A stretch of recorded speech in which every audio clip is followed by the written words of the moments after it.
तर जय श्रीराम मित्रांनो, चला सुरुवात करूया आजच्या ब्लॉगला. जसं की तुम्ही बघू शकता मित्रांनो, आज आम्ही लाँग रनिंगला जायचा प्लॅन बनवलेला होता.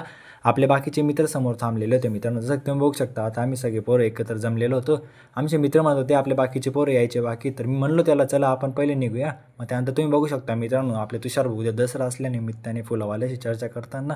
मग त्यानंतर आमचे मित्र बाकीचे गाड्यावाल्यांना हात देत होते मित्रांनो. आम्हाला जायचं होतं रनिंगला, थोडं दूर होतं. मग त्यानंतर आम्हाला आर्मीचे ट्रक वगैरे दिसले मित्रांनो. ते बघून आम्हाला खूप छान वाटलं मित्रांनो. मग त्यानंतर आमचे 2 जण मागं राहिलेले होते, ते फायनली आमच्याजवळ पोहोचून गेले मित्रांनो. आता आम्ही पुढच्या वाटला निघायला मोकळे झालो. मग त्यानंतर आम्ही ट्रकवर जात असताना आम्हाला एक मित्र भेटला आमचा, तो बी भेटला आम्हाला.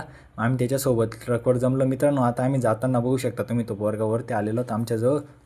मग पुढे गेल्यावर मित्रांनो आम्ही ट्रकवाल्याला थांबवलं. मग बघू शकता तुम्ही आता आमचे सगळे मित्र उतरत होते, आम्ही बी उतरायला सुरुवात केली. समोरून एक तो भाऊ सांगत होता आम्हाला समावून उतरावा, पाय वगैरे तुटले तरी कमी काम होऊन जातील मित्रांनो.